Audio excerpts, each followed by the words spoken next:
Wayanad DCC treasurer NM വിജയന്റെ ആത്മഹത്യയിൽ മകൻ വിജേഷ് വിജിലൻസിന് മൊഴി നൽകി. അന്വേഷണ സംഘം IC ബാലകൃഷ്ണന്റെയും ND അപ്പച്ചന്റെയും മൊഴിയെടുക്കും. ആത്മഹത്യാക്കുറിപ്പിലെ വിവരങ്ങൾ സംബന്ധിച്ച് പരിശോധന നടത്തും. അനൂപ് ചേരുന്നു. അനൂപ്, എന്തൊക്കെയാണ് ഇന്നത്തെ വിശദാംശങ്ങൾ?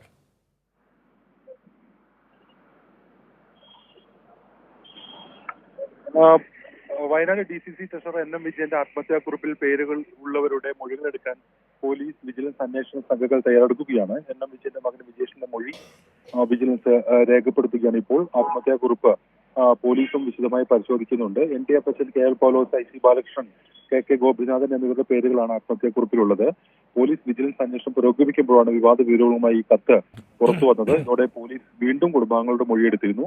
സാമ്പത്തിക ഇടപാടും ബാധ്യതയും കാരണമാണ് മരണമെന്ന് പോലീസ് ഏതാണ്ട് സ്ഥിരീകരിച്ചിട്ടുണ്ട്. കൂടുതൽ അക്കൗണ്ടുകൾ പരിശോധിക്കുകയാണ്. കത്തിന്റെ വിശദ പരിശോധനയ്ക്ക് ശേഷം ആത്മഹത്യാ പ്രേരണ കുറ്റം ഉൾപ്പെടെ ചുമത്തിയേക്കാനാണ് സാധ്യത.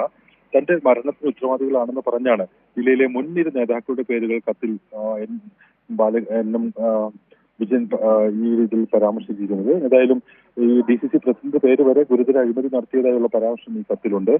നേതാക്കൾക്ക് വേണ്ടി പണം പിരിച്ചതും അക്കാരണത്താൽ ലക്ഷങ്ങൾ ബാധ്യതയായതും പരാമർശമാണ് ആത്മഹത്യാക്കുറിപ്പ് കഴിഞ്ഞ ദിവസം പുറത്തു വന്നത്. സംസ്ഥാന നേതാക്കൾ പിന്തുണച്ചെങ്കിലും കോൺഗ്രസിനെ കുരുക്കിലാക്കിയാണ് കത്ത് പുറത്തു വന്നത്. ഏതായാലും ഈ സംഭവവുമായി ബന്ധപ്പെട്ട് ആത്മഹത്യാക്കുറിപ്പിന്റെ പശ്ചാത്തലത്തിലാണ് ഇപ്പോൾ ഏതായാലും അന്വേഷണങ്ങൾ പുരോഗമിക്കുന്നത്. ഇപ്പോൾ വിജേഷിന്റെ, അതായത് NM വിജയന്റെ മൂത്ത മകൻ വിജേഷിന്റെ മൊഴി മീനങ്ങാടി വിജിലൻസ് ഓഫീസിൽ വിജിലൻസ് DYSP ഷാജി വർഗീസിന്റെ നേതൃത്വത്തിൽ വിജിലൻസ് സംഘം രേഖപ്പെടുത്തിക്കൊണ്ടിരിക്കുകയാണ്. ഏതാണ്ട് അരമണിക്കൂറോളമായി ഇപ്പോൾ. അതിനുശേഷം വിജേഷ് മാധ്യമങ്ങളെ കാണുമെന്ന് അറിയിച്ചിട്ടുണ്ട്. ഏതായാലും മൊഴിയെടുക്കൽ നടപടികൾ പുരോഗമിക്കുകയാണ്. NM വിജയന്റെ മരണത്തിന് ഉത്തരവാദികളെന്ന് കത്തിൽ പരാമർശമുള്ള IC ബാലകൃഷ്ണൻ ഉൾപ്പെടെയുള്ള ആളുകളുടെ മൊഴിയും വിജിലൻസ് അടുത്ത ദിവസങ്ങളിൽ ശേഖരിച്ചു. അനൂപാണ് വയനാട്ടിൽ നിന്ന് വിവരങ്ങൾ നൽകിയത്.